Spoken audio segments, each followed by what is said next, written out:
Hello, everybody, and welcome to the FloTrack Podcast, Paris Edition, presented by Wonderful Pistachios. I'm Liv Ekpone, joined, as always, this whole entire week with Corey Mall. It's funny, I was just thinking about this. Our very first show was last week, Thursday. We've been doing this every day for the last 7 days, and I feel like it's just getting better and better. The energy is still up. We are so pumped. And you know, I've been so pumped for our guest today. My really good friend. Such a fitting guest today. Fitting guest, and I did this on purpose to help me to welcome the 2012 Olympic gold medalist and world record holder in the 110-meter hurdles, Aries Merritt. I actually had a chance to talk with him before this, and I was like, Aries, is it okay for me to currently say current world record holder? Because we didn't know if it was going to go down today, but still a world record holder. But Aries, thank you so much for joining us today. Thanks for having me. Yes, appreciate it. We are so pumped. It lives another day. Lives another day. Which is awesome to probably even think about. And Aries, I want to touch about that in just a moment, but we got to start off with the top of the show with probably one of the two highlights of the day. And we're sticking with the hurdles, but we got to talk about the 400-meter hurdles that we literally just witnessed in the women's race. We not only saw history be made, but we saw a really fast time. I did tell Corey in the office if I saw 49 seconds, he would have to do the show by himself. So I'm here, 50.37, Sydney McLaughlin-Levrone. This was the sixth time that she broke this world record, shaved 0.28 off the previous record, which she set back at trials. I asked Aries beforehand, are we surprised by this? And Aries, I would love for you to answer that same question for our guests who are watching us live. Are you surprised by 50.37? I said, are we really surprised by anything that Sydney does at this point? Not really surprised. It's only a matter of how fast she's going to go. And, you know, I think eventually she'll run 49 if she chooses to continue to run 400 hurdles, because who knows, she might retire from 400 hurdles and step down or go to the 400, 200 double. And then it's danger for everyone in those events. So just saying. It's just wild to think 50.37. I know people have been talking about this. That's what women are running in the open. Like, she just put hurdles in her way to even challenge her a bit. Corey, are you surprised by this at all? No, I think we all believe that she would attack her own world record, and she did just that. The surprise maybe was that Femke wasn't there. Like, there wasn't a challenge. This was a shadow competition between, you know, someone like Sydney and Femke. It didn't turn out the way we envisioned it, but it did turn into a world record. And I think when you look at Sydney McLaughlin-Levrone, there's nothing she can't do. She is the queen of track and field, and she is becoming the greatest of all time. I think you could probably say she is right now with all the world records she's attained. But there's still a lot of career left for her, and I think she is plenty progressing in the sport toward that 49.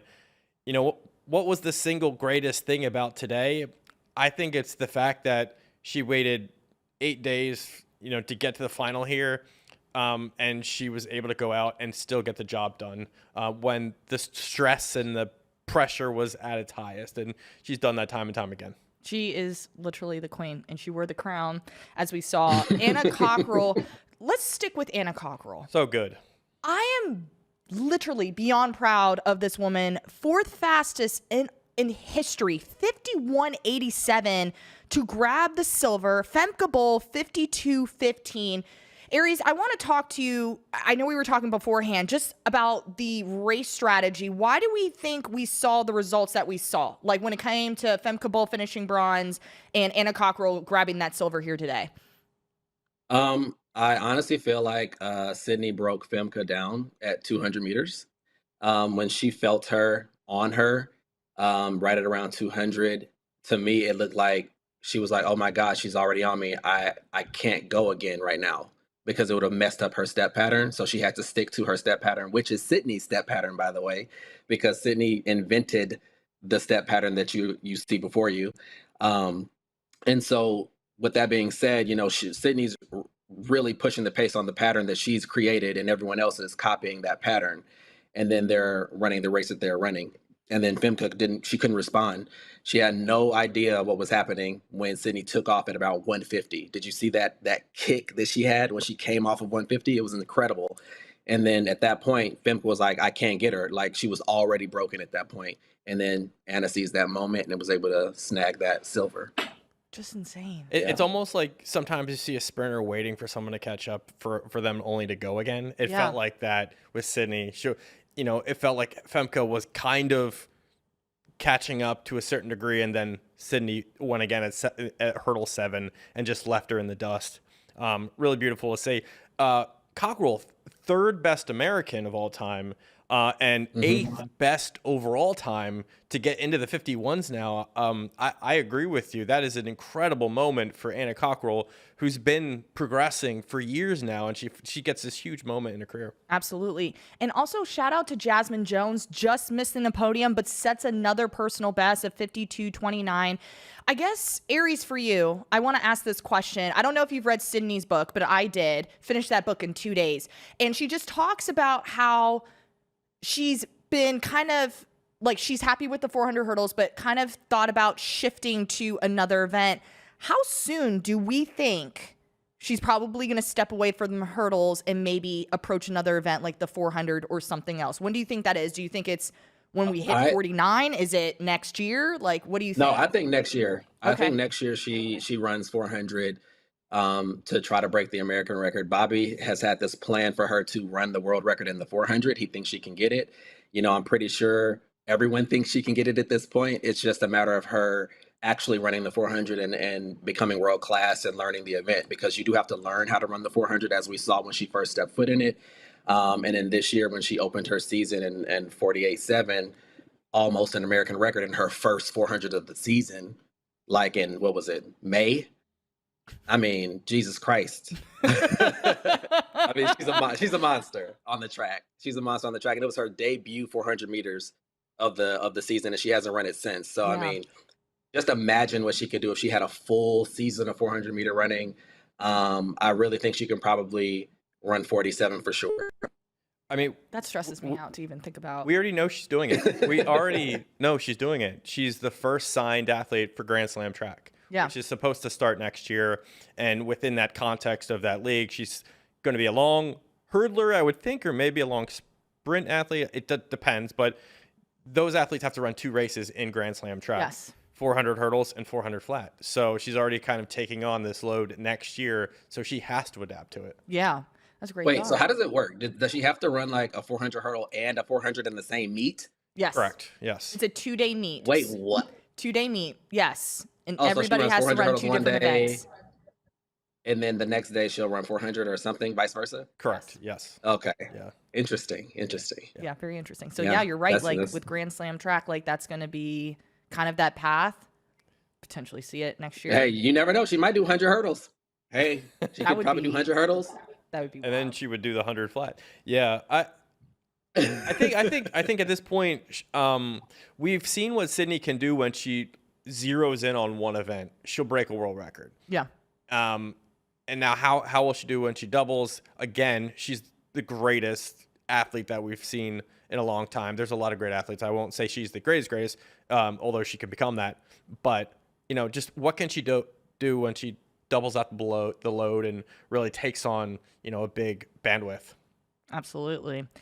All right, let's switch gears and talk about probably the biggest chat, because I'm looking at the chat and everyone's chatting about this race. The men's 200. That was just insane. I do believe Ashley is the one that called it, with Tebogo grabbing the victory. 19.46. Kenny B, 1962. Noah Lyles coming in with the bronze, 1970. If you would have told me this was going to be the outcome, I probably would not have believed you. I would have had definitely Noah, and I think I talked about Noah, Kenny B, and I think Tebogo is what I predicted yesterday. We got the right people. You, me, and Wrong Tasha order. got the right people, wrong order. Aries, I want to start with you. Are you surprised by any of this whatsoever? I mean, not really. I saw Noah throughout the rounds. He didn't look like himself. And honestly, that double is kind of close to the 200 anyways. I mean, he ran the first round of the 100 meters, and he had to do the semis and finals. And then the very next day, he had to do the prelims of the 200 in the morning. And so like this guy hasn't had any time to rest. And you saw the same thing happen with Jillian Alfred, where she didn't get a chance to be 100% fresh for the 200. Would that have changed the result? Probably not, but it probably would have been a little bit closer. Yeah.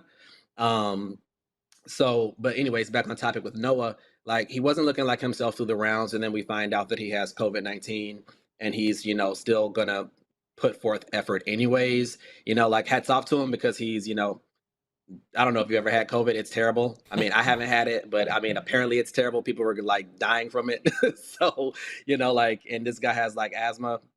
Not trying to make excuses for him, by any means, because, you put yourself out there, you go on the line, you're expected to perform because no one cares what you have in track and field. If you're on the line, you're healthy. And, unless you literally pull up, your result is your result.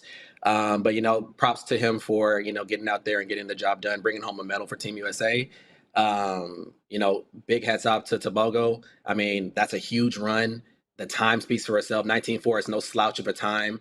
And so it would have taken a 19.4 or a 19.3 performance from Noah to get it done. So it's not like he just won with like a slouchy time. And then obviously Kenny ran well. He always does. So this race lived up to the hype. Absolutely. I say. It Absolutely. Did. Yeah. With the diagnosis of COVID in mind, it does kind of change the complexion of how we see Noah's performance. Yes. 19.7, regardless, is still good. It's not the 19.53 that he ran at trials. It's obviously not what he wanted to run here at the Olympic final. But all things considered, health is number one, right? After the race. 2, you still get a medal, right? And 3, just how do you progress from this point? That's aside. Noah finished 3rd. You got to credit Tebogo. Overall, this is incredible. And, we talked in the office a little bit about speed in the 100. I was trying to make the point that Tebogo had a faster overall speed in the 100 when we're looking at the facts of the 100. Yeah. I just thought this was an interesting find, and I talked about it yesterday. Tebogo's top speed in the 100, 27.92 miles per hour. That was the fastest of anybody in that final. That's just one factor. It doesn't explain why he won, but I'm just saying overall, there is a reason why he won this race. He was able to put all the variables together and win. Bednarik, got to give the man props too. He was ready to go. I think he was super motivated, and he's been tweeting a couple things showing how he's been tweeting a couple of things. Yeah, like he was taking no prisoners, right? After the lane assignments went out, he protested on his original lane assignment and got a new lane. Here after he won silver, he tweeted this remark here: "Talk is cheap, nerves of steel, dripped in platinum." The dripped in platinum for me. That part of that tweet. And then here's the one that you were talking about. Yeah. Right before when they got the lane assignments, and he pretty much said, "Never seen favoritism like this on a global scale." Yeah. I also had. What was the lane assignments prior? What were the lane I think he was in prior? 4, wasn't he? I definitely know he was on one of the inside lanes, Yeah. and then they moved him to the lane 8, and then Yes. Arian Knighton moved in. I'm pretty sure he was on 4. He was lane 4. I'm pretty sure it was 4. Yeah, and he protested, and then they moved him to 8. Interesting. It could be wrong, but it was one of those inside lanes. Yeah. There's been a lot of tweets across the board from all of our Olympians, and I'm just like, ooh, interesting. Yeah. But I want to just go back to stats too.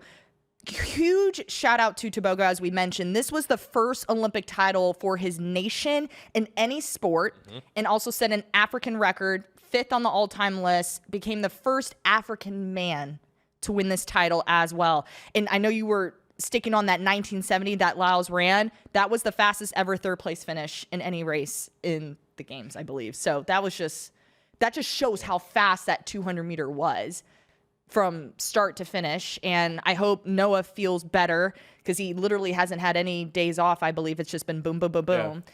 So I knew you were about to say something. Well, I was just going to say, Letziel was running for his mother, his late mother, who passed away this year. I mean, he had so much that he was running for.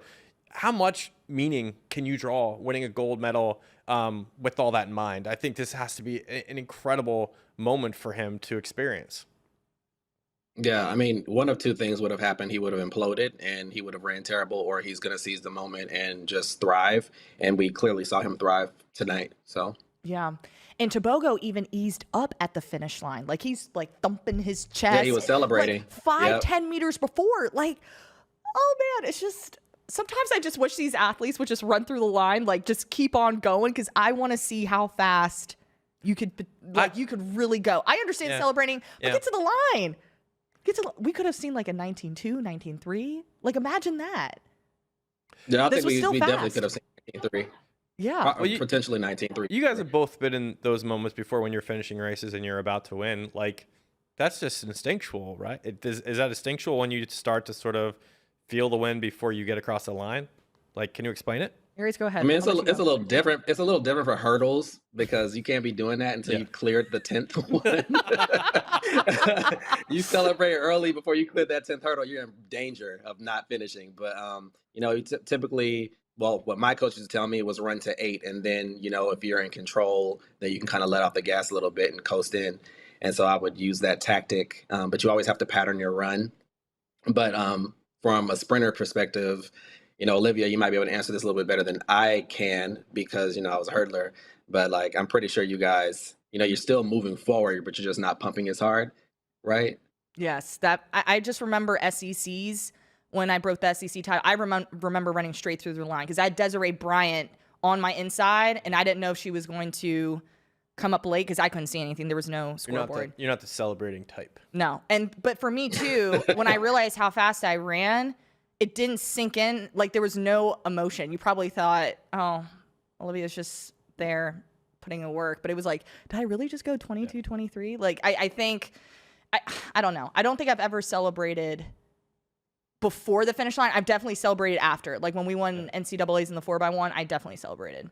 So my question here for Tebogo now, he sits behind Bolt, Johan Blake, Noah Lyles, Michael Johnson all time. He's young. He is. He's really young. Yes. Do we see him now making the steps to start passing some of these men, obviously challenging Lyles, a healthy Lyles? Do we see him doing that? I mean, I think so. Yeah. I think so. I mean, he's super young. He's obviously Olympic champion. There comes a level of confidence that you gain when you become Olympic champion. And the guy's a monster. I mean, he ran 330 point something. I was just about to mention that. Yes. He's a monster. Like, isn't it a world record? Yes. He ran for 300. Yes. He doesn't even run the 300. Like, this dude runs 44 seconds. He runs 44 seconds in the 400 open. Like, the dude's strength levels are off the charts, and he's only run the 400 like twice. It's insane. His potential is through the roof. And so I definitely think you'll see this guy doing some deadly things in his career at some point. Do we see him going up in distance? I know I know you've had this conversation. Yeah, Ashley and you have spoken about this in previous shows, and Aries, you just mentioned the 400 strength that he has and possesses. Mm-hmm. It becomes a question of, okay, after I win the 200 meter title, like, where do I go? Do I feel like I need to change things up, or do I stay in my lane? It's always the existential question. Like, how do I develop from this point forward after I've conquered something? I just think of Savannah I feel like go crazy. I feel like he he's severely underdeveloped for the 100 meter. You know, he's just running the 100 meter off of pure talent. He's not as bulky. He's not as built and as strong as those guys that are pushing out really hard. I mean, these guys are pushing hard and they're covering ground, and that's why he's not as good, because it takes him way too long to accelerate. He's even worse than Noah is at acceleration, but once he's in his top end, he's, you know, one of the best in the world.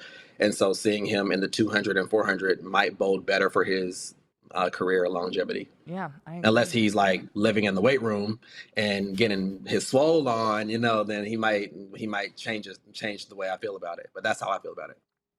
I'm just so proud. I am too. That was a great race. I think that was the highlight. Great moment for me today. Yeah, I hope Noah's okay. It's kind of too. a really stark scene when you have someone winning the 100 meter title just days before, and you get carried out in a wheelchair just days later in a 200 meter final. Like, get the guy healthy. I hope he's okay. Yeah, me too. Let's switch gears and talk about the event that Aries won back in 2012, the 110-meter hurdle race. I was wishing and hoping for a U.S. sweep, but I will handle a 1-2 finish. Aries, what stood out to you about Grant Holloway and Daniel Roberts coming across that finish line 1-2? I think what stood out to me was Daniel's start was impeccable. If you go back and look at that start, he was beating Grant to 1, which does not happen often. It doesn't happen. And then, he hit 4 really bad and he almost went down, but he was able to recover and still get the silver. Who knows what the result would have been had he not done that. But Grant has been so consistent this entire year. He's pretty much won everything this year. He won indoors, he won the trials. He's been the most consistent. And the person who wins the race at the Olympic Games is the person who ran the cleanest. And Grant was the cleanest on this day. And so he gets the gold medal. Yes. And then, Daniel has to settle for silver. Can you take us back to 2012 when you won that? Like, what were those emotions like for you? It was more relief. It's relief. For me, it was, okay, I've been running fast all season. I don't care about how fast I run. I just need to make sure I get to the line in front. And then when I crossed the line, there was like literally no emotion because it was like, oh my God, it's over. It's almost like you're holding your breath and wanting it to be finished. And then it was. And then I was like, oh my God, I won it. Like, then it sinks in like a day later, like, because it's like a normal race. And you're like, okay, I got it done. But this one was just different. You're like on pins and needles, trying to get to that line at first. But you literally train your whole life for this moment. And, I just wanted to get there. Yes. I can only imagine, especially, and I'm so happy for Grant. He was just missing that Olympic gold from his collection, 12.99. Correct.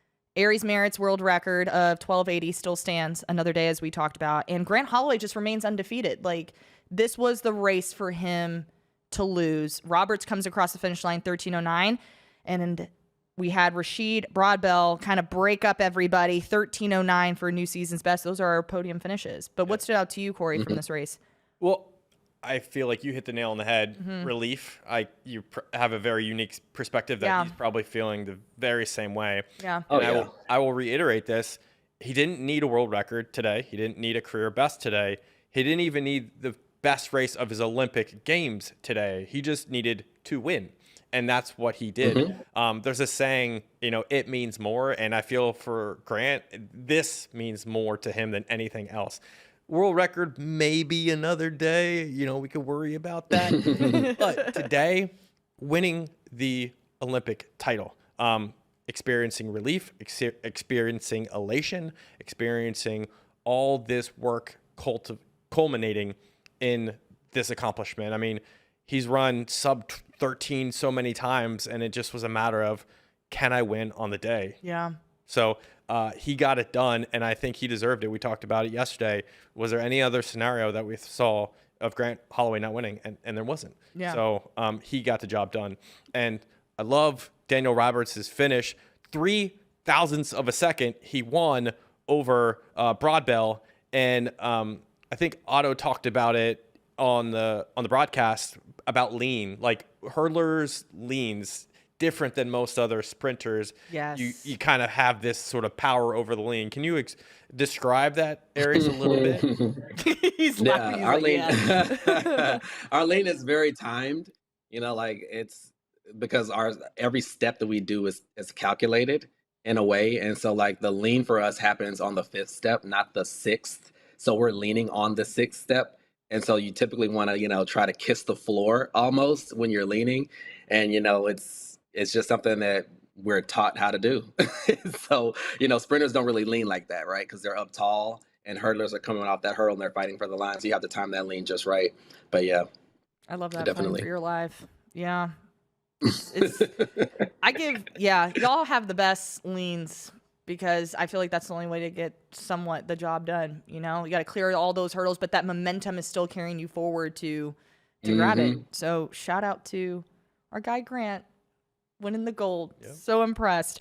So there was an upset today in the men's javelin. I don't think personally, I didn't predict this, but the men's javelin, we had Arshad Nadeem of Pakistan break the Olympic record, which was previously 90.57. He threw 92.97 for gold, and this was the first ever Olympic medal in athletics. This set a new Asian record, and he did this in the second round. I think all eyes were on Neeraj Chopra, who was the defending champion. He threw 89.45 for new season's best, and then Grenada's Anderson Peters threw 88.54. So those are our top 3 medalists. What can we take away from this javelin? Well, Chopra only got one throw inside the sector of his 6 attempts, and that was on his second throw. So he didn't have a great series. Yeah. So he's going to walk home a little disappointed, even though he got a silver. And Nadim hit 91 meters on his last throw. Didn't better his second one, but he hit 90 twice. So deserving? Yes. When you do that twice, you definitely deserve to win. Yeah. Aries, any thoughts on the javelin competition?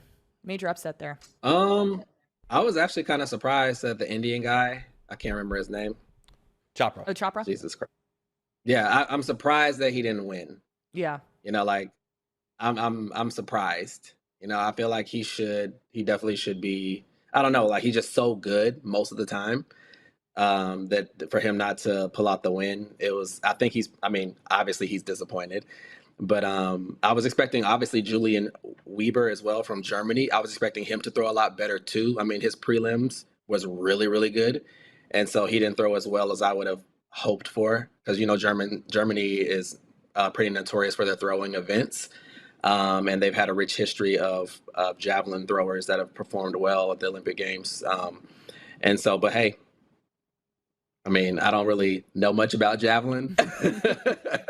I just know that Chopper was supposed to win, and upsets happen. Yeah, they do. Well, to the sport. I think what we're seeing in the Olympic Games here is that, like, in the field events, things are less guaranteed when going in than maybe they are on the track. You know, Chase Jackson didn't qualify out of a first round here in the shot put today.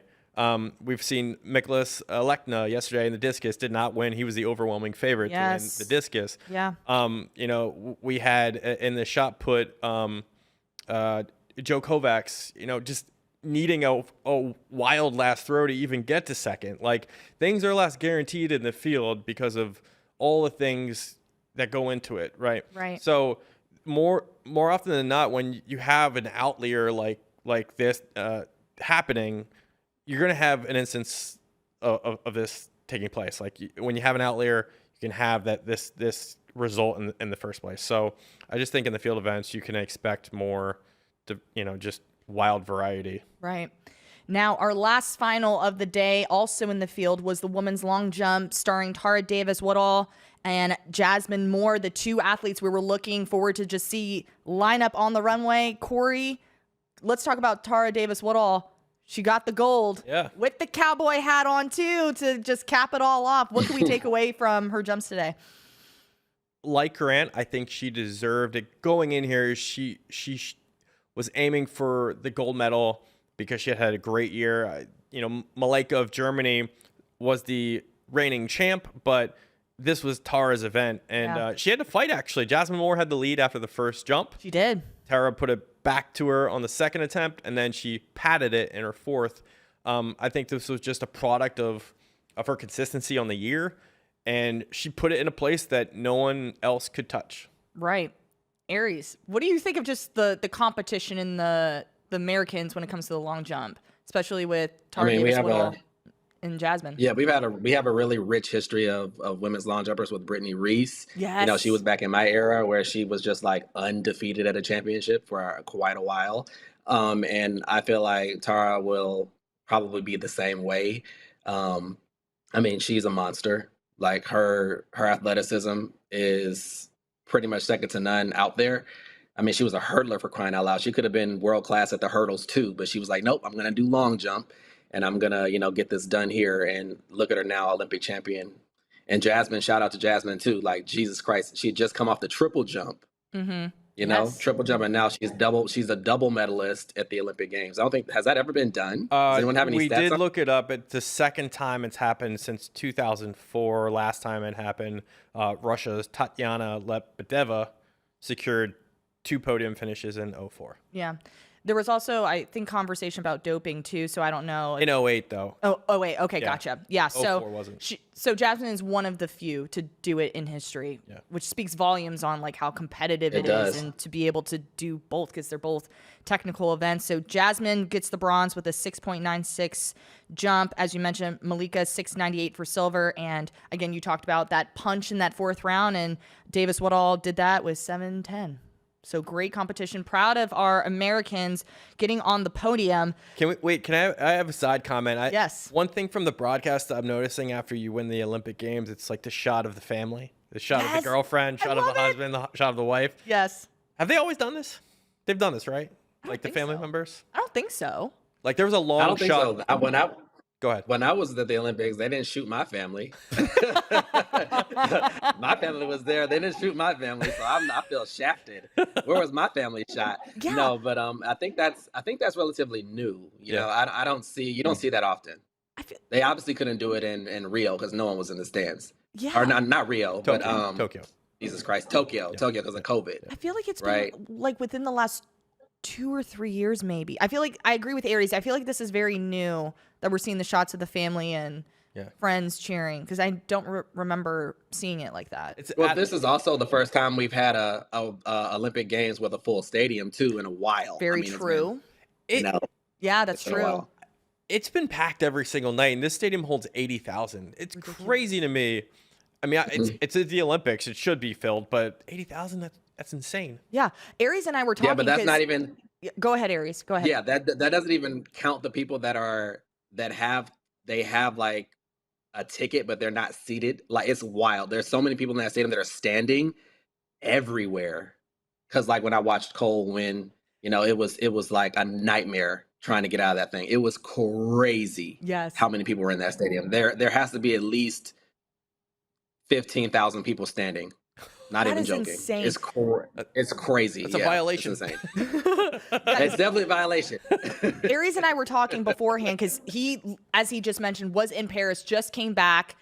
Thank you for being on our show too, because I can only imagine how exhausted you are. But he was saying how deafening it was to just watch Cole Hawker in that 15. And I was like, even on the broadcast, I can tell it's loud, but I know it doesn't do it any justice compared to what y'all were listening on the ground as well. Yeah, it was insane. Crowd goes crazy. If there's a French person in the final, it's over. You can't hear anything. It's That's when you bring the earmuffs. Yeah, that would have been me, because gotta protect the eardrums.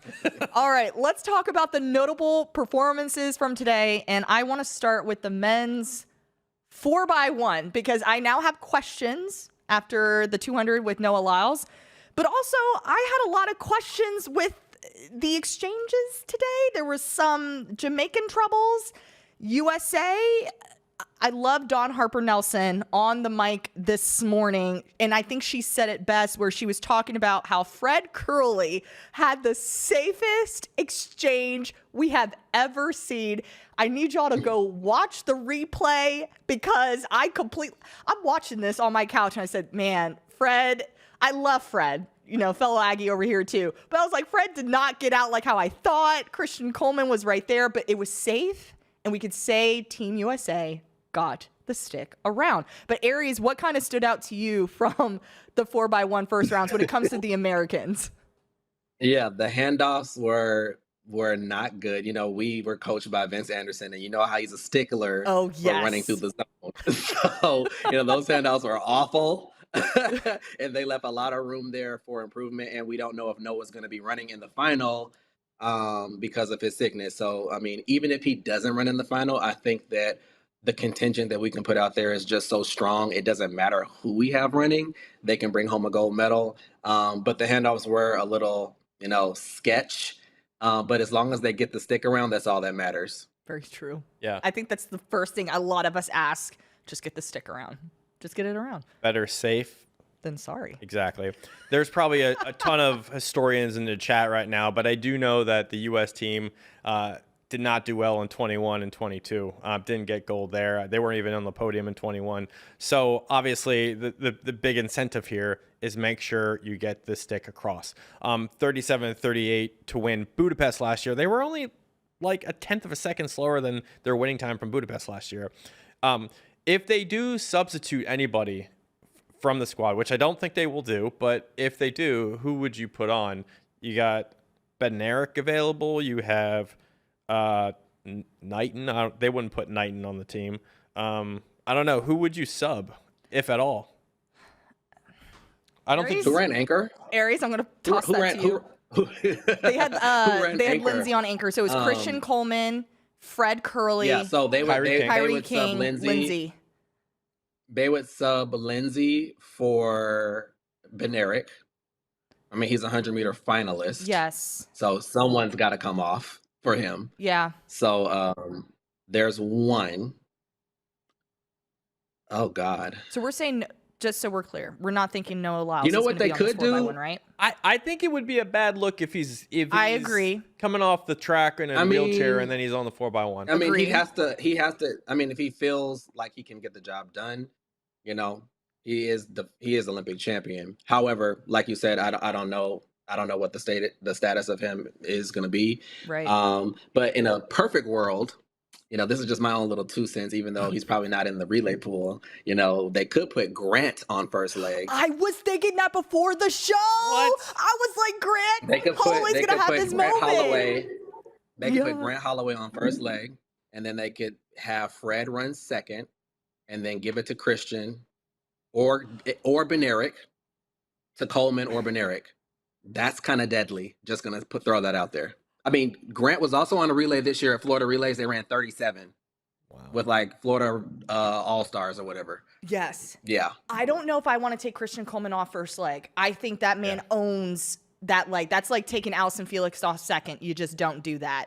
How I could potentially see this, if you change, because we talked about this yesterday. I think you get 2 subs or 1. I don't know what it is because the mixed relay threw me off. I mean, Grant could even finish. He could finish it off. That's what I was thinking. That was literally what I was thinking. He could finish it off.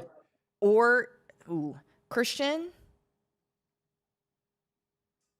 I want to put Fred. I feel like Fred was just being safe to be safe. Got to keep Fred on the team. Christian, Kenny B. Fred ain't going nowhere. Yeah. Kenny B. Christian, Fred. Third. Okay. If they put Grant's going to be anchor, I feel. Grant's been talking about this for a minute. He's been wanting to be on that 4x1. I'm telling you, Grant's start is just nasty, though. Like, y'all don't understand. Like, hurdlers have the best starts. Like, I'm really interested to see him and Coleman go, like, get in the blocks together, because I think you guys might be surprised. Not saying that Coleman's going to lose a 30-meter to Grant, but it's going to be really close. Like, Grant really is aggressive out the hole. He really gets out fast. There's a reason he runs 7:27 in the 60 hurdles. Yeah, very true. Like, I mean, he ran 6:50 in college in the 60. He doubled. He won the 60 hurdles and the 60. He split 43 too on the 4x4. He's a monster. Don't sleep on Grant Holloway. Do not sleep on Grant Holloway. And if anybody says he has no experience, I need you to pull up all the NCAA video footage of a 4x1. Grant Holloway was anchoring the Gators home. Like, the man has experience on a relay. I really think that on both relays, we have an argument here with Grant. If I was Grant, I'd be if I got on that 4x1 relay, I'd be really petty if I won, because somebody tweeted at him like years ago and said, "Grant, you're not fast. You're not fast compared to an NFL player." I know you remember Someone this. said that? Yeah, like 4 years ago, I would be so petty if I got on this team and I won and my split's like 9 something. I'd be like, "Hey, bro, you remember me?" That's what I would do. But Grant's got to get on the team first. So. Oh man. Okay. That's what in a perfect world, that's what I would say. But you know. Wait, so Aries, what's your lineup? Who do you have? Because I feel like we've been bopping, well, or you might have said it. If they could put Grant on there, I'm not sure if he's able to be put on there. But I think that it's gonna go Christian, to Fred, to oh God, Bednarik? It could go Bednarik. Kyrie King?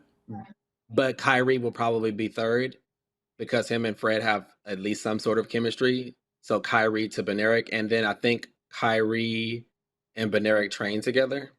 And so like they probably have been working on handoffs within their camp as well. So that might be better synergy for third to fourth. So that could work.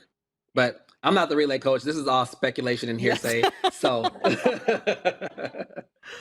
Well, nonetheless, yeah. it was interesting. So we'll just have to wait and see. I want to briefly talk about the Jamaicans because I was very disappointed in their performance. Terrible exchanges across the board. Also got a DQ, I believe. Akeem Blank to Jelani Walker to Jelani Gordon to Keishane Thompson. Whoever was on that third leg, I believe it was Gordon. It was just not their day. Like, from receiving the baton to handing off to Thompson, it did not look good at all. They did not look clean whatsoever, and I think that really hindered them. And of course, it ended up with the DQ. I think they were out of the zone. I don't even know I don't know why, but I know they got DQ'd. So we don't have the Jamaicans. So as Aries mentioned, like, this is Team USA's chance to, like, really get after it. Well, one last question. Yeah. US loses. Who beats them? In a scenario where they lose, who beats them? Let's see. Who's in the final? Japan, Italy, Great Britain. We got South Africa, who ran the second fastest time today. They were the only other team that ran under 38. That's it? Canada didn't make it? I was just about to I don't ask. think they did, actually. I think they missed it. Let's see. Wow. Typically they Canada did. They did. They have the slowest time going in, 38, 39. Yeah. But they're in. 38 what? 38, 39. I mean, barring non-disaster, it's going to take a national disaster for Team USA to lose. But I mean, if South Africa is running 37 already to qualify, I mean, they're only going to rise to the occasion. So potentially South Africa if the U.S. doesn't, and then Great Britain is always really good too, from a handoff perspective, because that's literally like what they're doing to medal. They're making sure those handoffs are like A1 steak sauce. So, I don't see the U.S. losing, but if they did, it would have to be to Great Britain or South Africa. This has just not been the year for Jamaicans, like, at all. This has been tough. Yeah. No. Well, they have to rebuild, right? I mean, they had a lot of injuries on the women's side, loads of injuries. I mean, the big three got injured this year from Jamaica on the women's side, and on the men's side, like, we were super spoiled because we lived in an era before with Usain Bolt, Asafa Powell, Michael Frater, Nesta Carter. All these guys are running 9.7. Like, that's why we couldn't win as a country in the 4x1 is because their handoffs are great. We're struggling to even get the stick around, and then they're crushing us on the handoffs. Plus, they're fast. They don't have that kind of depth that they used to have, and they're rebuilding. So I think that in time we'll see Jamaica rise to the force they were, but it's just going to take them time to get back there. Yeah, it will. But nonetheless, Team USA's in there, so that's all that matters to me. Women's 4x1. They looked solid. Gabby Thomas, I freaked out. I'm not gonna lie. I did too. Yeah. I don't know if she got out early or they just did not have the right She got steps. out a little early. Okay. She definitely... It looked like she left early. She almost left TT Terry. And we know TT Terry is fast. So it was Melissa Jefferson, TT Terry, Gabby Thomas, Sha'Carri Richardson, 41.94. Great Britain was in there. France was in there. So how do we see this shaking out? I think it's shaken out with a gold. I like that too. I don't see any world where that team changes. I say they go back right to the what works, and I think they improve and they win it handily. I don't see this team losing. I don't see it either. What do you think, Aries? What are your thoughts? I think they clean up their handoffs. I mean, Gabby is getting out a lot better than normal too, so they might need to go back and readjust some steps because, I mean, even in that 200, she got out. Like, you just don't walk down the 100-meter Olympic champion in the first 100 meters of the 200. I mean, she's getting out now. Yeah. She's ready. So, they might need to, recalibrate some steps for the handoffs. But other than that, the lineup is fairly solid. I don't really foresee any big changes. I mean, I just don't foresee any changes at all. So no Tamari Davis, no Aaliyah Hobbs? Well, Tamari would probably be the only thought in my head because she ran in Budapest. Right. But I wouldn't sub her for Melissa Jefferson. I think I probably maybe Tanisha Terry, but I wouldn't do that. I think that would probably be the only option if I'm looking at it on paper. I think it's a really strong team as is. I agree. I don't want to mess with it at all. Besides the steps with Gabby, if she did get out early or whatever that may happen, that's the only thing that needs to be tweaked. Because I mean, if they did want to put Tamara Davis on there, they could lead her off like they normally do, put Melissa on second, but that would just be removing TT, you know? Yeah. So, but I just don't see that happening because all three of those ladies were in the 100-meter final. Right. Yeah. I just don't see them taking them off. And Gabby is Olympic champion in the 200, so she's not coming off. So I just don't see it happening. Yeah. I don't see it either. Let's move on to some middle distance events. We had the women's semis today in the 1500 meters. Heat 1 got me a little nervous with Ellie St. Pierre. You and I were talking about it. I don't know if there was a sense of panic, but definitely entering that last lap, Ellie had to do some navigation around the other ladies, but she finished 4th in her heat to qualify. That's all you needed to do. What can we take away? How do we kind of see the 1500 final kind of shaking out with Ellie St. Pierre? And we have a lot of great heavy hitters in this final too.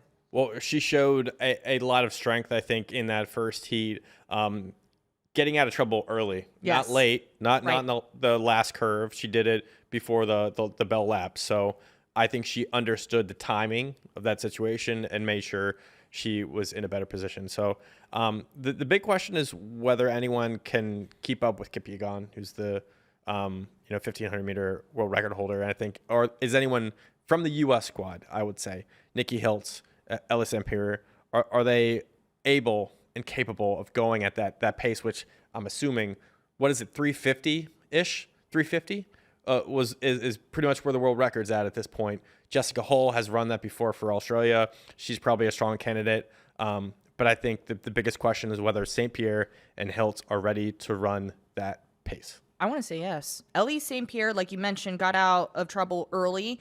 I think she knows how to race smart. I also think Nikki Hiltz ran an incredible race. They ran a very smart race. They also looked very poised and in control to grab third in a 3:56.17 and a nice smile on their face as well. But also Jessica Hall, as we mentioned, has just looked incredible all season.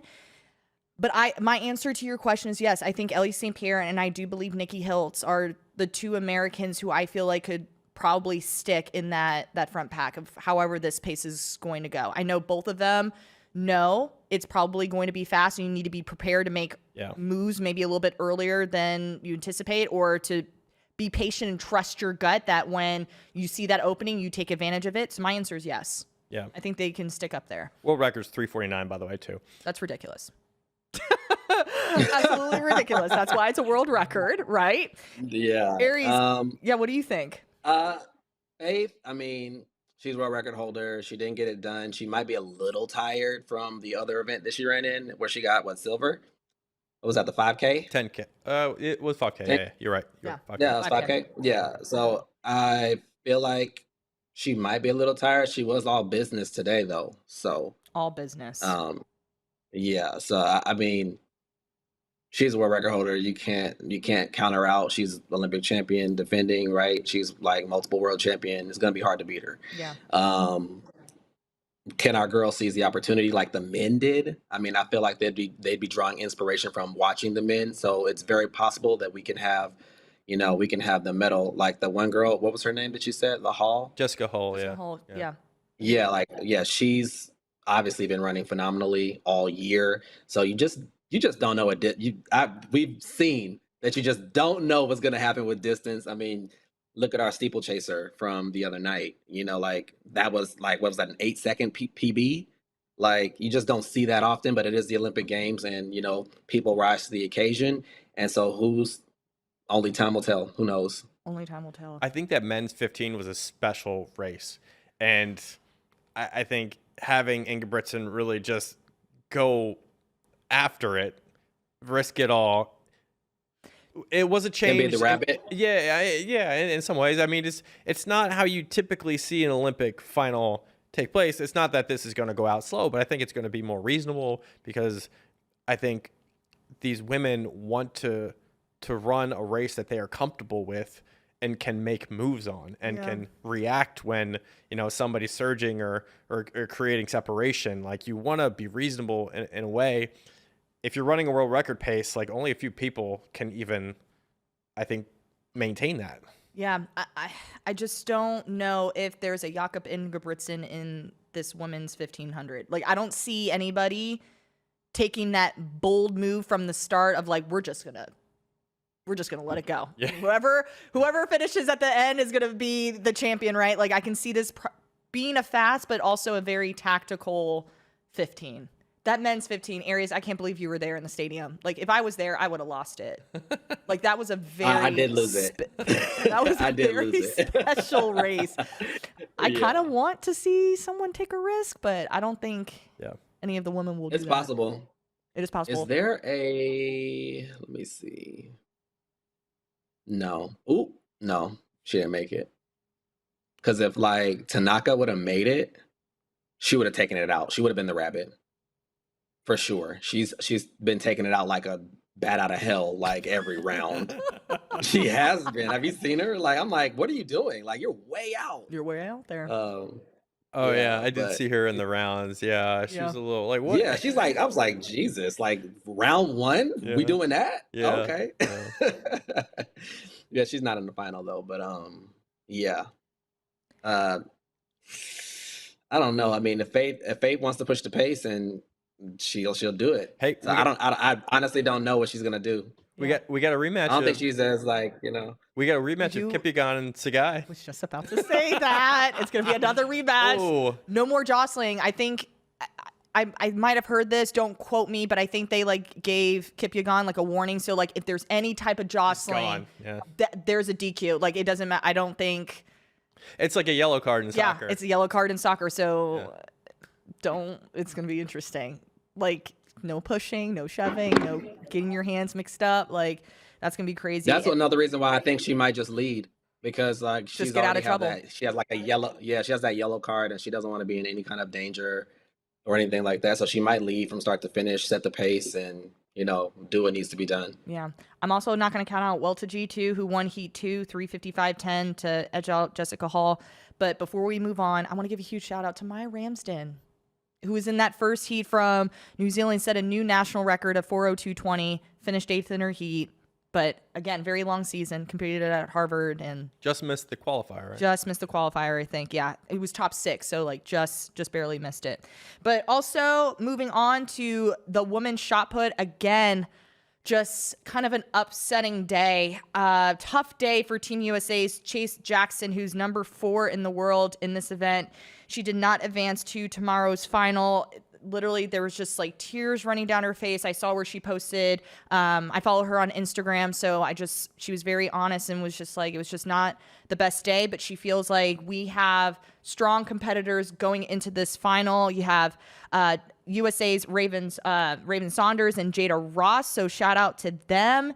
You also have number 1 in the world, Canada's Sarah Mitten, Jessica Schalder, Madison Lee Wetch, who are ranked 1, 2, and 3 in the world right now. So again, it's going to be a great competition nonetheless. So just a tough day for Chase. Yeah, missed on her 2 first throws and left it for a third. And obviously when you get in that position in the qualifier, you're feeling a lot of pressure. Yes. A lot of pressure. You know the mark you need to get to. And so this is not an ideal situation. Yeah. Really tough. Yep. Really tough. Aries, any thoughts That's on awful. women's shot put? Yeah, it's just a shame that we don't have Chase. It's awful, but she'll take from this experience and she'll make the corrections, and then in the next 4 years when we get to LA, I guarantee she'd be a completely different athlete going into those games because of this moment. Yes. Moments like this define you when you bounce back from them, and you're just so much more hungry. And so I really think that she'll bounce back from this, and we might see her go on a tear for the next 3 years up until leading into the World Championships and into the next Olympic Games. Right. So final events, plural, that took place on the track in the field. Can we end with a 4x4, by the way? I have it written down. All right. I got you, Corey. Corey didn't check out my notes. I had to add a late ad. But we have a wonderful graphic of the Hep result after day one, leading the day of Katrina Johnson-Thompson of Great Britain, 4,055 points. She was 6th at the Olympic Games in 2016. She's also your reigning world champion. You have Nathi Tham from Belgium, 4,007 points, reigning and 2-time Olympic gold medalist. And of course, the United States, Anna Hall sitting in 3rd. She was also the world silver medalist last year with going into day 2, 3,956 points. So Anna Hall's still up there in the top space, which is wonderful to see. And I know Talia Brooks. Oh, also really tough day for Carrie Hawkins, who no-heighted in the high jump. That really took her out. So now she's not in our top 5 or just in the top in general. So that's a really tough pill to swallow. But welcome to just track and field. It's really tough out there. It's really tough. It is rough. It's rough. Rough day. Yeah. Day 2. Loading. When you know height, in general, an event, but then you're going into a heptathlon here where you need every point. Yeah. Mm-hmm. Brutal moment. I don't know if that'll stick. You have those moments in Olympic history where you're like, oh crap, like I'm a part of it now. Mm-hmm. I hope that isn't it, but tough break. Long jump, javelin, 800 tomorrow. Anna Hall, she's 59 points back, as you said. Do we see her challenging for a gold medal? I think she really, really has to have a great long jump. Yes. Long jump ultimately makes her heptathlon. Yeah. I mean, her 800 is phenomenal. I mean, when she's healthy, she's a 202 girl. Yeah. You can you booked the 800. Obviously, that's like, you're going to get that out of the 8. So what's the area where you got to gain points? It has to be long. She's not the best of thrower in comparison to Katarina Johnson-Thompson and Nafi. They're better throwers. And so she's going to have to get that long jump. Yeah. Really. Yeah. We're just going to have to cross our fingers. And she has to have an amazing day 2. So stand by. I mean, it's possible that she PBs. Yeah. In the, what is it, Jav? I'm all for it. Yeah, we're I'm all going for to the see. PBs. And I was really surprised. 22:30, because they ran the 200s today. 22:30 is the Olympic record for the heptathlon. Who was running 22:30? I was mind blown by that. I'm like, that's almost my personal best. Wait. Was it Jackie? Was it Jackie Joyner? Oh, was it? I didn't. Jackie I need to Joyner look that up. What did they run today? What was? Oh, I don't know. I don't know what they. No, she said the world record for the heptathlon at the Olympics. She said 22:30. Let me see. Hang on. 200. Is it on here? Does it tell me? I don't think it tells me on. No, it doesn't tell me on World Athletics. I'll have to do a deep dive. But I saw it on the screen during the broadcast, and I was like, that is crazy to even consider. All right, we got to end our show with some breaking news that occurred this morning. At 4 a.m. Woke up and 4 a.m. our time. I'm just stretching, trying to get ready to watch the 4x1s, and my phone is blowing up because, of course, Ashley Tishins and Brian Dybel are on the ground, so they're going to hear the news before we hear it. It was on social media. It was on social media too, but I was like, I trust my people on the ground. I want to make sure we get all the right facts. But Quincy Wilson had made a post. Was it yesterday or this morning? Sometime. Yeah. Within the last 24 hours. Stay tuned for Friday, tomorrow. Mm-hmm. Stay tuned to Friday in the morning, first round. And 5:05 Eastern time. 5:05 Eastern, 4 o'clock in the morning. I will be awake and ready to go. So Quincy Wilson, I think, is on that first leg for that 4x4 for the men's. We independently confirmed that this morning that Quincy Wilson will be a part of that prelim race at 5:05 Eastern. Hands down, he's going to be on the relay. So this has been our wish the entire time, and now we get it from the 16-year-old. The only question is, what is the lineup? That is the next question. I mean, he's run on bullets. Obviously, is not at the caliber of the Olympics, but I mean, he's light years better than everyone in high school. But he's run any leg. He can run any leg. He can pop off because he's run 44.2 in the open. He will be the leadoff too. We did confirm that he will be the leadoff. Okay. Yeah. Yeah. Okay. Well, if he's leading off, then he's leading off. But he can run any leg.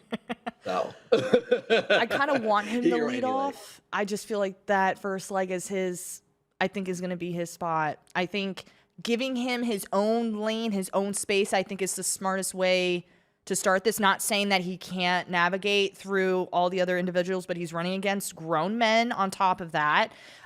So I think having him have his own lane, no distractions, and just hands off to whoever he's handing off to, I think is the best place. So I am all in support of this. I wish we would have seen it during the mixed relay. As everyone knows, I can't stop talking about it, but I am happy that he's on this relay. Same. And I will be tuning in. And Quincy this year has always run his best when he has an audience. And he does have an audience. Oh, I think at this point, if you don't know Quincy Wilson and you follow track and field, like, what are you doing? But You're underneath a rock. exactly. He ran 44.37 at the Penn Relays for that first 4x4 split. He followed it with a 44.69, and those were chaotic races, both of them. So he's proven he can run on a 4x4 successfully. Obviously, the Open is the 44.2. I think you put him in a situation where he's got 80,000 people cheering for him on. I think he's right there. I mean, I could see him splitting under 44, to be quite honest. If he splits under 44, then they're definitely going to run him again in the final. There's no way in no world that he runs 43 leadoff and he is not running the final. Just no way. I agree. I just pulled up. I mean, if they're going to go for a record and he's popping off at 43, Yeah. like Quincy's running 43, Rye's running 43. Is Norman going to run the 4x4? Is he going to run? Like, I don't know what's happening. More likely than not. I mean, we don't know. Obviously, we don't want to have. I don't think the odds are in his favor at this very moment. Personally. Yeah, I mean, I don't know if That's he's what I running or think. not. I mean, if he does run, I mean, it's potential that he can run prelim. They might use Vernon. Vernon's run 44.10 this year. So, Vernon could potentially split 43. He's a seasoned relay runner. I do want to bring up a quote that we got in the mix zone today from Quincy Hall, obviously the 400-meter Olympic champion. He was asked by Brian Dybel of FloTrack about Quincy Wilson, running in this relay tomorrow. And Hall said he's ready. Wait, who's Hall or Wilson? Wilson. Okay. Wilson There's is two ready. Big Q or little Q? Little Q. Gotcha. Little Q. Okay, Little gotta make Q. sure. Okay. He said Wilson is ready. It's nothing about age, essentially. Like, age means nothing Right. at this point. And I'll read the full quote. Sorry, I'm just trying to get to it. Quincy Wilson, he's ready. He might be young, but age ain't nothing for him. You've seen how he's performed the last 5 races. He's ready. And Bryce is ready. Vern is ready. Mike is ready. Rye is ready. Chris Bailey. We have numbers. We all ready. That was the quote. I love Quincy Hall. I love him. He got that dog. He got that dog. I love that. And I love how he started out and then he named every single individual in that pool. Like, everybody's ready. They're ready for the call. You just let me know. We're going to line up. Hey, don't sleep on Fred Curley, though. Fred is ready. That's true. Fred's Fred run Curley. 43.6. I run honestly wouldn't be 43.6. surprised if I saw Fred on that relay either. I wouldn't. Well, he'd have to run the 4x1 and 4x4, wouldn't he? 4x4 in the morning and then 4x1 at night. Is that right? Wait. I don't know. I literally have day 2. I have tomorrow up. And 4x4, the last event. 4x4 is tomorrow morning. And then, yes, 4x1 is in the evening session. Yeah. I don't think that will happen. Yeah. Never mind. Just kidding. Kind of tough. No. That would be tough. Just I would kidding. not want to do that. That would be like hardcore like recovery. Back to high school, right? Oh yeah. Back to high school days. Okay, Aries. So who do you have for your lineup for the men for tomorrow? Finals. Depending on how Let's it's start running. with the first round We're first. talking finals. Let's talk First round. Okay, let's go with Quincy because we know he's popping off. We're gonna go with someone who is not running 400 hurdles because they got a 400 hurdle final tomorrow. Correct. So we're not putting Rye on there. So not Rye. They might not even run Quincy because he just ran the 400 and they'll give him a day of recovery. Agreed. So I don't expect those two to be on. And so with that being said, we have Vernon, we have Quincy, we have Bryce. Bryce, Chris Bailey. but I mean, Bailey ran the 400 final too. Michael ran the 400 final too. I mean, everyone's ready, but it depends on who's recovered. Like, I don't know. I feel like Mike has fresher. I think Mike has fresher legs because he ran 45. I don't know if he ran. He didn't. Surely he didn't run 45. You know, he was like, "Oh, I can't do it," and then he probably just trotted in. Is what I'm assuming happened because these guys are running 43 seconds. You know, he's running 45, and he's a 43 guy at his best. So his legs might be a little bit fresher than everyone else's. I've been against the whole like. Yeah, I mean, I agree with you there. I think he opened up the Olympics 44-1. He followed with 44-2, which people thought it wasn't a great like performance, but it's Mike Norman, everybody. It's Mike Norman. Yeah. Mm-hmm. You know? Yeah. Yeah. I think it's going to be, I don't know what legs besides Quincy Wilson for this first round. I definitely see Chris Bailey probably being in that mix. Vernon Norwood, Bryce Deadman. Like, those are the 4 guys I have down. Now, women's are going off tomorrow too. Do we have an idea of who we would have on there? Ooh, good question. When's the women's 4x1 final? 4x1 final is also tomorrow. First round's tomorrow. Yeah. 4x4 prelim is also tomorrow, along with the 4x1 final in the evening session. So you have your top 3. You have Kendall Ellis, Kaylin Brown, Aaliyah Butler, and then you have Alexis Holmes. Alexis Holmes, Kaylin Brown's on the relay pool, Quinera Hayes, Isabella Whitaker, and Shamir Little. Okay, so we know that Alexis isn't running because she has the 400 final. So Correct. She's definitely not running, so we can remove her. I'm going to go with Shamir Little. I'm going to go with Whitaker. She's fresh. Yes. She hasn't done anything yet, so she has to be on there. I'm going to go with the collegiate girl, Butler. And I'm going to go with Kendall. I think that's a solid. Yeah.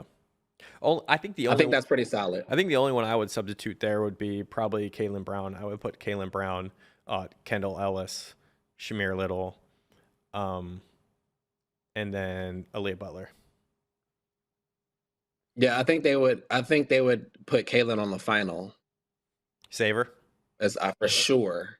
I know. I mean, she's had a very long season, collegiate season. She's been running since like December. Get that girl a break. Let her chill for a day. But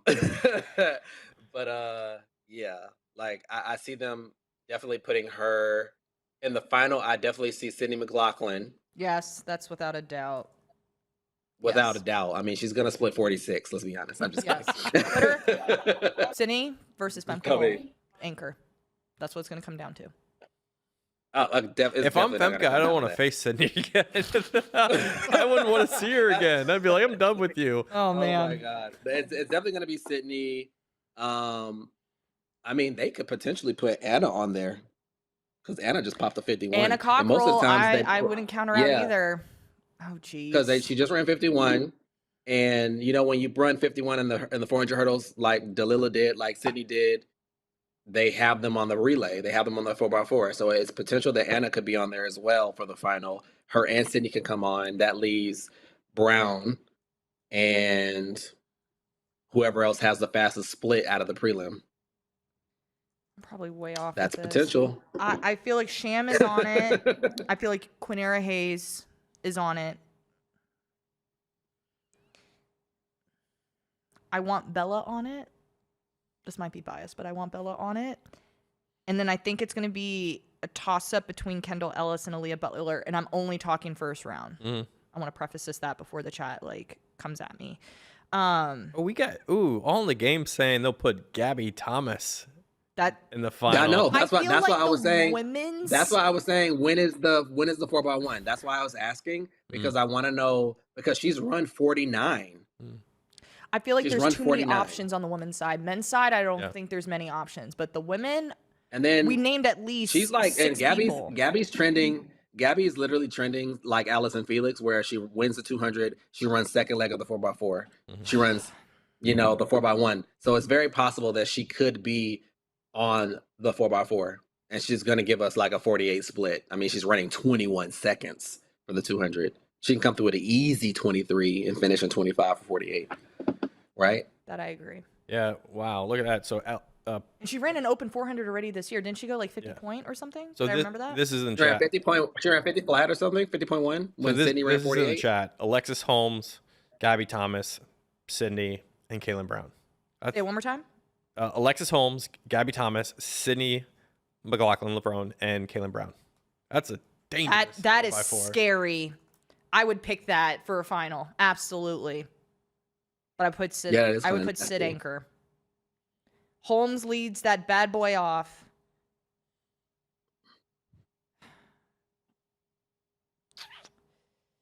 I would put Gabby has to go. Gabby has the foot speed for that lane, that break. you They think- got to put. I was They gonna put normally her- put the 200-meter runner on second leg most of the time because they're gonna get the stick. They have to stay in lane for the 3-turn stagger, and then they cut in. Most of the time, Allison would destroy that first 100, and then she would cut in. That was just like that's historically what they do. But Very true. I'm not the relay coach. Don't know what's gonna happen. Yeah. In my head, I was thinking Holmes, Brown, Thomas, Sydney. Final. For the record, Mike Marsh is the relay coach here at USA's or at the Olympics for US. So Aries, just make the call and let us know what's going on. Oh Let me man. just go ahead and pull out Excel real quick. Yes. Real quick, send that quick text message real fast. Oh man. Oh man. Aries, thank you so much for joining us today. Before I let you go, I'm gonna ask this question. I feel like I've asked Natasha Hastings this question too and Bianca Knight. What is your favorite memory from the Olympic Games when you were competing?